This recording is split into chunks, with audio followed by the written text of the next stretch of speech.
কিছুদিনের জন্য হলেও ভ্রমণ করলে মন ভালো হয়ে যায়, ভালো হতে বাধ্য।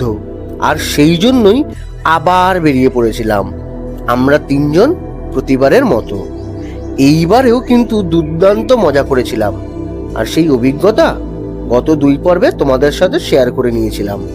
সেই ভিডিওর লিংক ডেসক্রিপশন বক্সে দেওয়া রইল। এই পর্বের ভিডিওতে থাকছে গারুচিরাতে আমাদের জঙ্গল ট্রেকিং, এবং সেই সাথে দেখে নেব ভুটানের কিছু মনেস্ট্রি।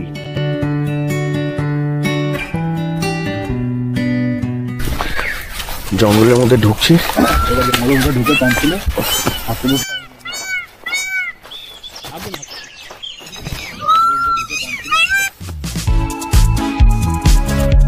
देखने की तो अभी तो भूटान में तो क्या कुछ नहीं मिलता है, लेकिन ये थोड़ा पीसफुल है, अच्छा है, बहुत ही पीसफुल है।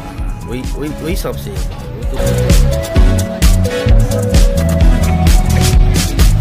এটা কি? এটা কমলা লেবু। কমলা লেবু কিনলাম ভুটান থেকে।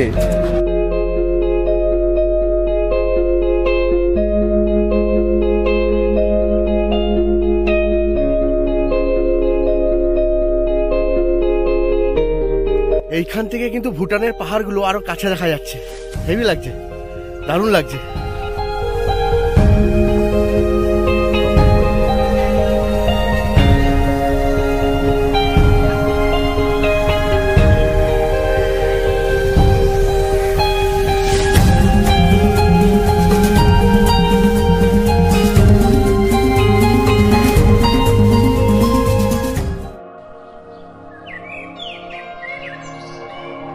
আজকের দিনটা শুরু হয়েছিল খুব সুন্দর একটা সূর্যোদয় দিয়ে।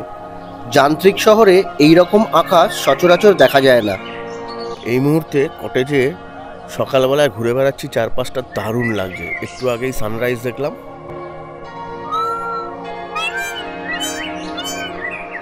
এইখানে যে কটেজগুলো দেখছো, এই কটেজগুলোতেই কিন্তু রাত্রে থাকার ব্যবস্থা করা হয়েছিল। ঠিক আছে, এখানে বেশ কয়েকটা কটেজ আছে, তোমরা এখানেই থাকতে পারবে। কটেজগুলো কিন্তু বিভিন্ন সাইজে। আমরা যে কটেজটায় ছিলাম সেটা হচ্ছে এই দিকে যে ছোট্ট কটেজটা। সকালে গরম চায়ের পেয়ালা হাতে নরম ঘাসের উপর দিয়ে খালি পায়ে হাঁটতে দারুণ লাগছিল। এইখানে আমাদের থাকা এবং খাওয়া নিয়ে মোট খরচ হয়েছিল 3000 টাকা। অর্থাৎ আমরা যেহেতু শেয়ার করে নিয়েছিলাম, আমাদের 3 বন্ধুর মাথাপিছু পড়েছিল 1000 টাকা করে। এপাশে কিন্তু পুরো জঙ্গল। এই জঙ্গল থেকে কিন্তু সারা রাত ময়ূর ডেকেছে।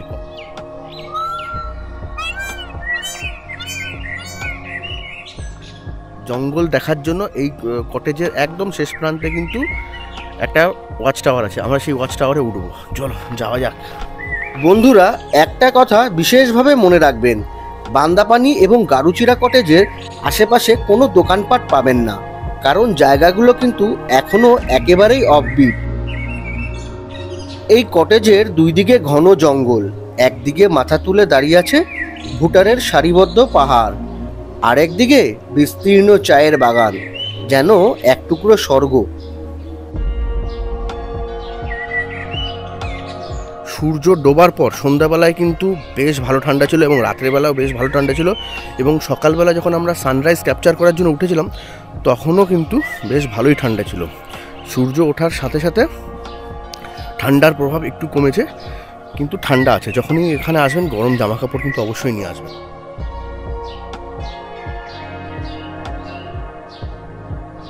সকালবেলা একটু হাঁটতে বেরিয়েছি 3 মূর্তি। আশপাশটা একটু ঘুরে দেখবো। আমরা 3 মূর্তি, মনে খুব ফুর্তি। কিন্তু আবার শুনলাম এদিকে নাকি একটা পাগলা হাতি ঘোরাফেরা করছে। এই গান শুনে যদি আবার চলে আসে তখন কিন্তু তখন সব ফুর্তি বেরিয়ে যাবে।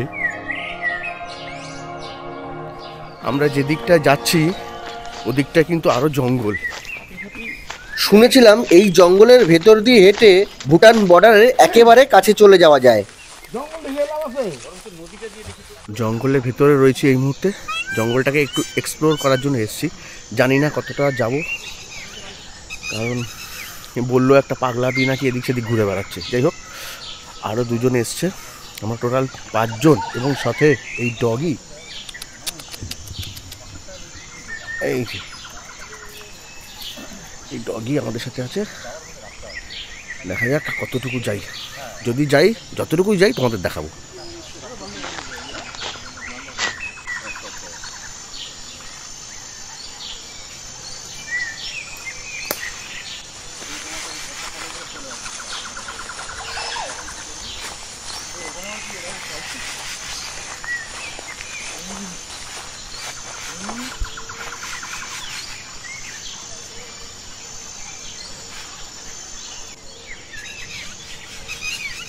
দেখো আমরা এখন চলে এসেছি একটা বেশ খোলা জায়গায়, জঙ্গলের মাঝে একটা খোলা জায়গায়। এক্স্যাক্টলি, আমি ওটাই বলতে চাইছিলাম। এটা এখন মনে হচ্ছে খোলা জায়গা, কিন্তু বর্ষাকালে কিন্তু এটা পুরো জলে ভরে যায়, অর্থাৎ এটা একটা শুকনো নদী, ঠিক আছে? এখন শীতকালে এসছি বলে এখানে কিন্তু এখন কোনো রকম জল দেখতে পাচ্ছ না। ছোটো ছোটো নুড়ি, কাকড়, পাথর এইসব পড়ে রয়েছে। এপাশে ঘন জঙ্গল, ওপাশে পাহাড় যেটা বললাম ভুটানের, আর এইখানে এই বিস্তীর্ণ শুকিয়ে যাওয়া নদী চত্বর। এটা কিন্তু বর্ষাকালে কিন্তু পুরো ভরে যায়, এবং বুঝতেই পারছো বর্ষাকালের রূপ কেমন থাকে। কিছুক্ষণ পরেই জঙ্গল ক্রমশ ঘন হতে শুরু করলো, তখনই বাকি দুজন ফিরে গেল। এখন জঙ্গলে কেবল আমরা তিন মূর্তি এবং আমাদের বিশ্বস্ত সারমেয় বন্ধুটি।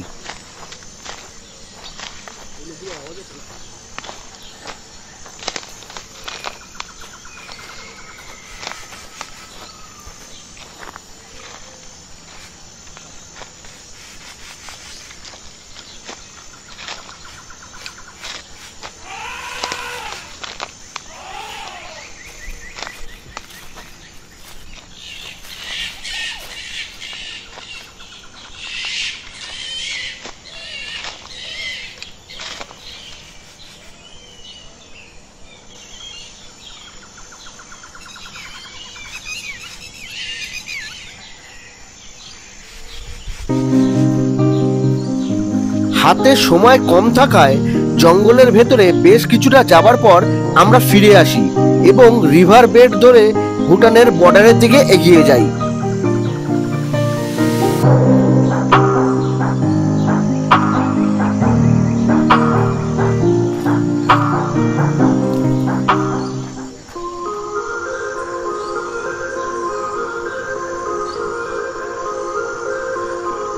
এই বিশ্বস্ত সারমেয় বন্ধুটি কিন্তু বিশ্বাসের মর্যাদা রেখেছিল। ট্রেকিং এর শেষ অবধি কিন্তু সে আমাদের সাথেই ছিল।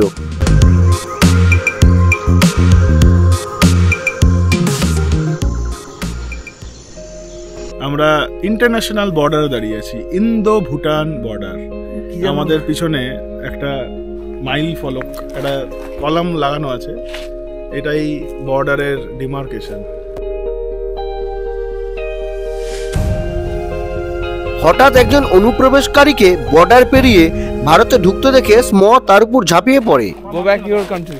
যাও যাও। Go back to your country.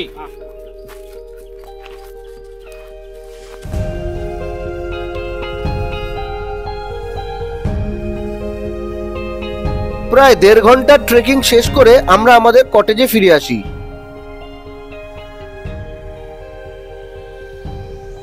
मेरा नाम प्रभात किसिंग है, मैं यहाँ का मैनेजर हूँ। सब मेंटेन मैं ही करता हूँ। इस जगह का नाम, ये जगह का नाम है Garuchira eco village tourism. Garuchira actually proper नाम, गारूचिरा इको विलेज टूरिज्म ये है हमारा एरिया। और बुकिंग के लिए हमारा 1500 रुपये पर कॉटेज है, और फूडिंग 600 और एक 500 का पैकेज। लंच लेने से एक्स्ट्रा चार्ज पड़ेगा। ठीक है, यहाँ भी ले लीजिए।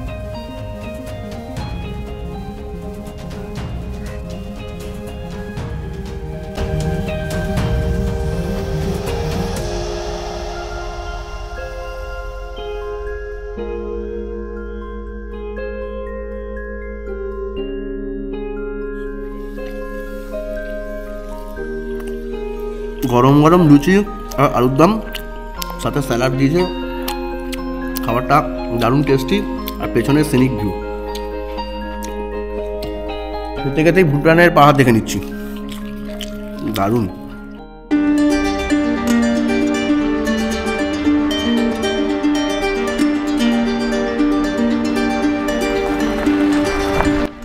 গারুচিরাকে বিদায় জানিয়ে এগিয়ে চললাম পরবর্তী গন্তব্যস্থলের দিকে।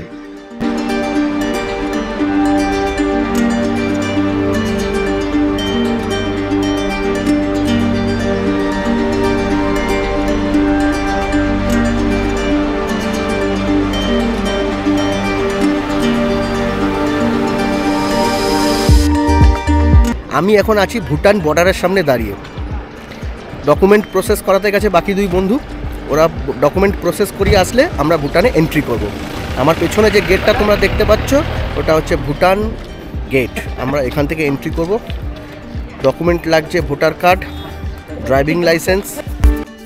আপনি যদি ভুটানে নাইট স্টে না করেন, অর্থাৎ যেদিন যাচ্ছেন সেই দিনই ফিরে আসেন, তাহলে ডকুমেন্ট আপনাকে জমা দিয়ে দিতে হবে এবং তার বদলে আপনি পাবেন একটি ক্যাজুয়াল ট্রাভেল কার্ড।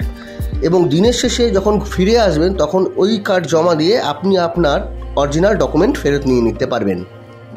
আপনি যদি ট্যুরিস্ট হিসেবে ভুটানে নাইট স্টে করতে চান তাহলে আপনি সর্বাধিক 7 দিনের পারমিট পেতে পারেন।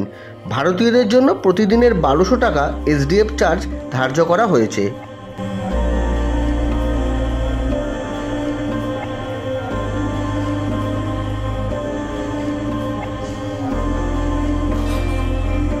বর্ডার থেকে কিছুটা এগোতেই পেয়ে গেলাম এই শান্ত নিরিবিলি মনেস্ট্রিটা।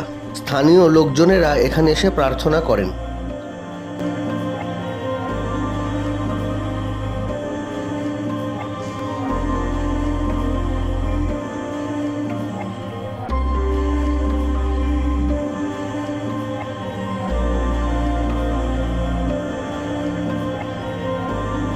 তিনজন খুদে বন্ধুর সাথে আলাপ হলো, এদের সাথে বেশ খানিকটা সময় কাটালাম।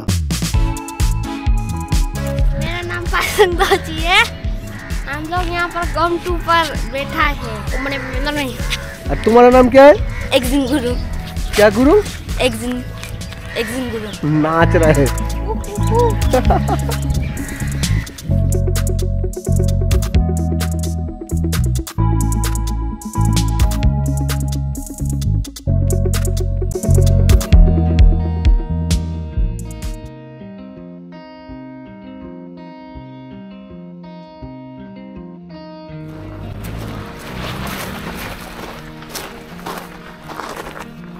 এই ওয়াচ টাওয়ারে দাঁড়িয়ে সামনে বিস্তীর্ণ অঞ্চল দেখা যায়, খুব ভালো ভিউ।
साका साका আজকে দুপুরে লাঞ্চটা ভুটানেই সারলাম।